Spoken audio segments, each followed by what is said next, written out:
Hello viewers, আশা করি সবাই ভালো আছো।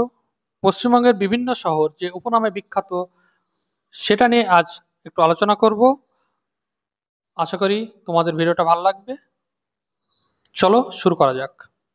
কোন শহরটা কি নামে পরিচিত শুধু এটা জানবো না, আমরা আমরা আহ, সেই নামে কিসের জন্য পরিচিত বা কখন থেকে পরিচিত সেটাও জানবো। তাহলে কি হবে, তোমাদের মনে এটা গেঁথে যাবে এক প্রকার। চলো শুরু করা যাক।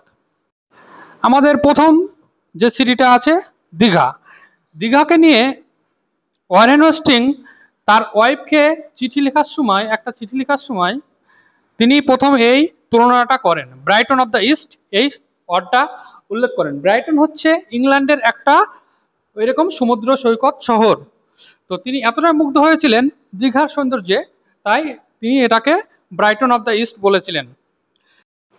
নেক্সট যেটা কলকাতা, আমাদের সবার প্রাণের শহর। তো কলকাতাকে বলা হয় city of joy. City of joy কিসের জন্য বলা হয়? ডোমিনিক লেপিয়ার 1985 সালে একটা নোবেল লিখেছিলেন সিটি অফ জয় বলে। তো সেটা যদিও বিতর্কিত একটা নোবেল, সেখানে কলকাতার বেশি ভালো থেকে দারিদ্রটাকে বেশি দেখানো হয়েছে, তাই সেটা বিতর্কিত একটা বই। তো এই সিটি অফ জয় নামটা থেকে কলকাতা বিখ্যাত।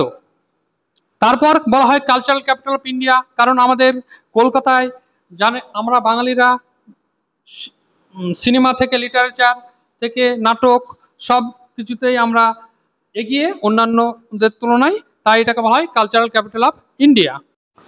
তারপর কলকাতাকে সিটি প্যালেসেস অফ ইন্ডিয়া বলা হচ্ছে কিসের জন্য? এই কলকাতাতেই ভিক্টোরিয়া মেমোরিয়ালের মতন, কলকাতা জাদুঘরের মতন বিখ্যাত বিখ্যাত সব প্যালেস গুলো আছে, যেটা এখন বর্তমান সময়ে তো অনেক জায়গায় হাই রাইজিং বিল্ডিং হয়েছে, কিন্তু কলকাতাতে যখন ছিল এইসব বড় বড় বিল্ডিং তখন অন্যান্য শহরে ছিল না, তাই এটাকে বলা হয় সিটি অফ প্যালেসেস। তারপর গেটওয়ে অফ ইস্টার্ন ইন্ডিয়া কিসের জন্য বলা হচ্ছে? কলকাতায় পূর্ব ভারতের বৃহত্তম শহর, তার জন্য এখান থেকেই তুমি নর্থ ইস্টার্ন ইন্ডিয়া বা ইস্টার্ন ইন্ডিয়ার একটা যোগাযোগ ব্যবস্থা তৈরি হয়ে আছে, তাই এটাকে বলা হয় গেটওয়ে অফ ইস্টার্ন ইন্ডিয়া। তারপর বলা হচ্ছে মক্কা অফ ইন্ডিয়ান ফুটবল কিসের জন্য? যে কলকাতায় মোহামেডান, ইস্টবেঙ্গল, মোহনবাগানের মতন ঐতিহাসিক যে ফুটবল দলগুলি আছে সেগুলো সেগুলোর জন্য। তারপর মিছিল নগরী কিসের জন্য বলা হচ্ছে? কলকাতা আন্দোলনের জন্য, সে স্বাধীনতার আগে থেকেই বিখ্যাত। কলকাতার মানুষ সচেতন বেশি, তাই তারা যে কোনো কিছুতেই গর্জে ওঠে, যে কোনো কিছু অন্যায় অবিচার দেখলেই গর্জে ওঠে, তাই একে বলা হয় মিছিল নগরী নামে এটা বিখ্যাত। এরপরে সিটি আসি বিষ্ণুপুর। বিষ্ণুপুরকে বলা হয় টেম্পল সিটি অফ বেঙ্গল। এখানে অনেক মন্দিরের দেখা পাওয়া যায় এবং সেখানে টেরাকোটার শিল্পের দেখা পাওয়া যায়, তাই একে সিটি অফ টেরাকোটা বলা হয়। যেটা মাটি দিয়ে একটা মাটি পুড়িয়ে বিশেষভাবে তৈরি করা হয় টেরাকোটা, তাই একে সিটি অফ টেরাকোটা বলা হয়। টেম্পল সিটি, সিটি অফ টেরাকোটার সঙ্গে সঙ্গে একে কাশি অফ ইস্টার্ন ইন্ডিয়া বলা হয়। কাশি, আমরা জানি কাশি বা বারাণসী, যেটা সেখানে বিখ্যাত কিসের জন্য? মন্দিরের জন্য, তাই এবং পবিত্র স্থান, সেই রকম ভাবেই বিষ্ণুপুরকে আমরা বলি যে কাশি অফ ইস্টার্ন ইন্ডিয়া, পূর্ব ভারতের কাশী নামে বিখ্যাত। এছাড়াও বিষ্ণুপুরের যে বালুচরী শাড়ির জন্য বিখ্যাত। এরপর আসি হাওড়া, যেটাকে বলা হয় কলকাতার টুইন সিটি বলা হয়। কলকাতা হুগলির একদিকে কলকাতা, একদিকে হাওড়া। তো হাওড়াও বিখ্যাত কিসের জন্য? বিভিন্ন রকম শিল্পের জন্য হাওড়া বিখ্যাত, তাই একে শেফিল্ড অফ ইন্ডিয়া বলা হয়। যেটা ইংল্যান্ডে আছে, যেটা light engineering and ship building ইন্ডাস্ট্রির জন্য বিখ্যাত, সেটার জন্যই হাওড়াকেও এই শিল্পের জন্যই শেফিল্ড অফ ইন্ডিয়া বলা হয়। এছাড়া বলা হয় গ্লাসগো অফ ইন্ডিয়া বলা হয় হাওড়াকে কিসের জন্য? এখানে প্রচুর small and medium industrial sector আছে, যেখানে শুধুমাত্র শিল্পের জন্যই অন্যান্য ভারতের অন্যান্য রাজ্য এবং পশ্চিমবঙ্গের অন্যান্য জেলা থেকে এই হাওড়া শহরে আসে, তাই একে বলা হয় গ্লাসগো অফ ইন্ডিয়া, যেটা স্কটল্যান্ডে আছে গ্লাসগো, তাই তো। এরপর আসি জলপাইগুড়ি। জলপাইগুড়িকে বলা হয় land of T timber tourism, মানে চা, কাঠ এবং পর্যটনের জায়গা।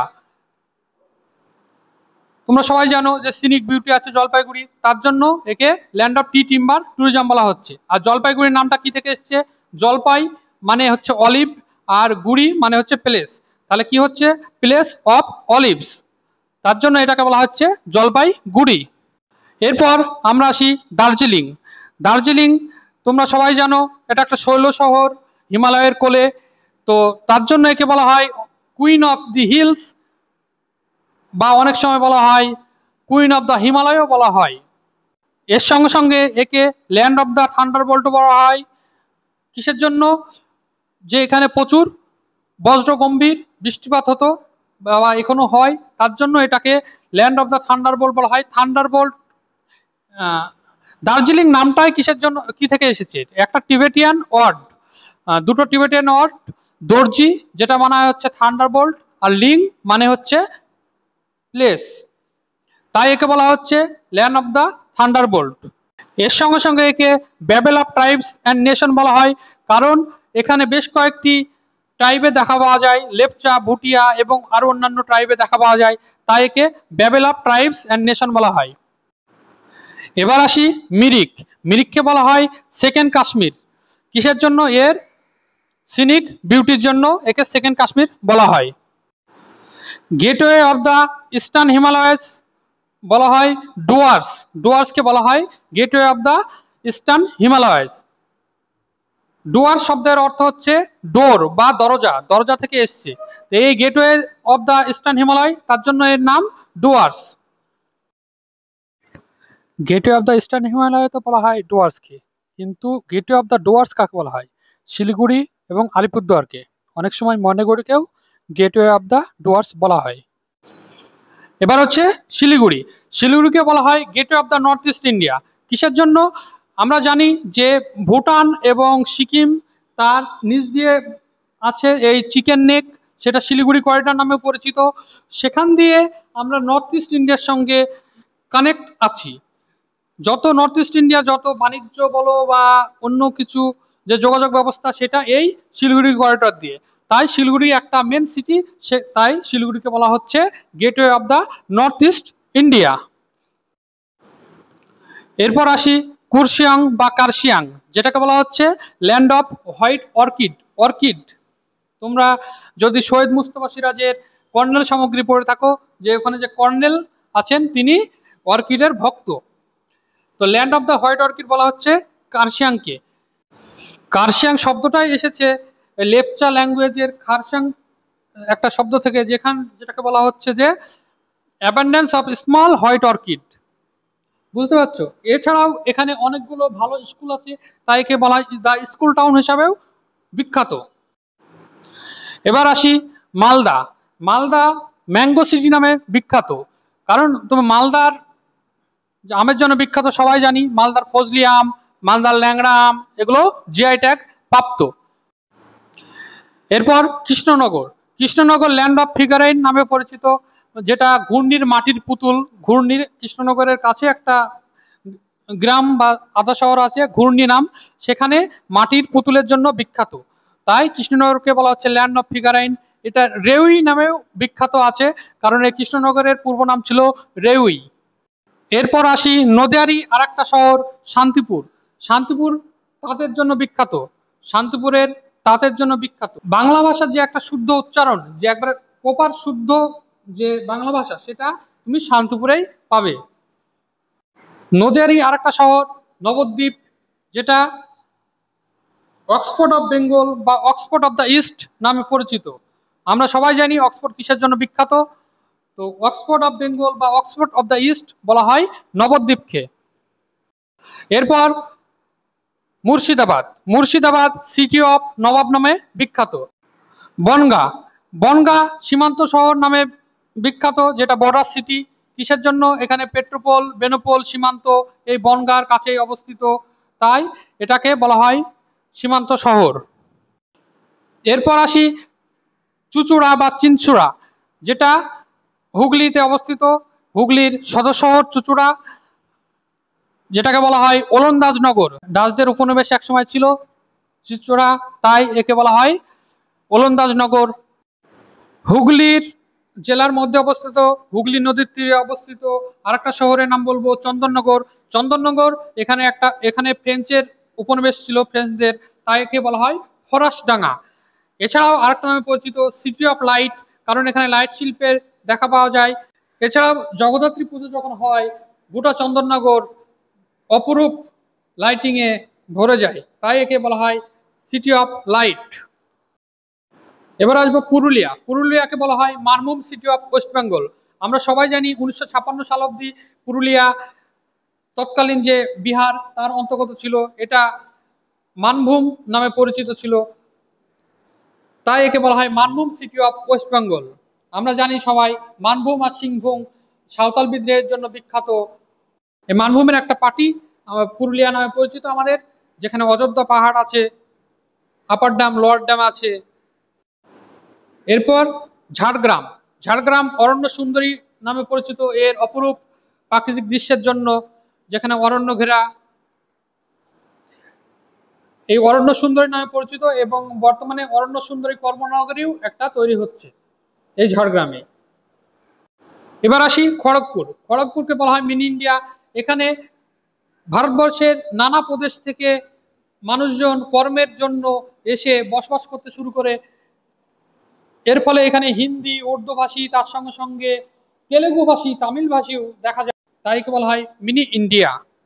মেদিনীপুর। মেদিনীপুরকে বলা হচ্ছে সিটি অফ ট্রাইবাল ট্র্যাডিশন, যে ট্রাইবালদের যে ঐতিহ্য সেটাকে ধরে রাখে, তাই একে বলা হয় city of tribal tradition. Asansol city of Brotherhood নামে বিখ্যাত। এছাড়াও এটা ল্যান্ড অফ ব্ল্যাক ডায়মন্ড নামে বিখ্যাত, যে শিল্পনগরে আমাদের ল্যান্ড অফ ব্ল্যাক ডায়মন্ড নামে বিখ্যাত, মানে কয়লার জন্য বিখ্যাত, তাই একে ল্যান্ড অফ ব্ল্যাক ডায়মন্ড বলা হয়। এরপর আসি বর্ধমান, যেটা এখন বর্তমানে পূর্ব বর্ধমান মোস্টলি, সেটাকে বলা হয় rice bowl of West Bengal, কারণ এখানে প্রচুর ধান উৎপন্ন হয়, তোমরা সকলেই জানো। এবং গোবিন্দভোগ যে চাল সেটা জিআই ট্যাগ প্রাপ্ত এখানকার। এবং বর্ধমানের কি বিখ্যাত? সীতাভোগ এবং মিহিদানা, যেটাও জিআই ট্যাগ প্রাপ্ত। এরপর আসি শান্তিনিকেতন। শান্তিনিকেতন বিখ্যাত হচ্ছে, জানি সবাই, কবিগুরুর যে সৃষ্টি শান্তিনিকেতন, সেটাকে বলা হয় ল্যান্ড অফ দ্য পোয়েট বা কবিগুরুর দেশ, এবং অ্যাবোর্ড অফ পিস, মানে এখানে একটা অনাবিল শান্তি বিরাজ করে, যার জন্য দূর দূরান্তের পর্যটকরা এখানে শান্তির খোঁজে এসে কিছু নিরিবিলিতে কিছু সময় কাটানোর জন্য এখানে আসে, তাই এটাকে বলা হয় অ্যাবোর্ড অফ দ্য পিসও বলা হয়। মুখোশ গ্রাম নামে কোন গ্রামটা পরিচিত বলতো? যে ছৌ নৃত্যের যে মুখোশ, সেই মুখোশটা তৈরি হয় এই পুরুলিয়ার চারিন্ডা গ্রামে, তাই এই চারিন্ডা গ্রামটা মুখোশ গ্রাম নামে পরিচিত। আশা করি ভিডিওটা ভালো লেগেছে। আজকে এই পর্যন্তই। Thank you.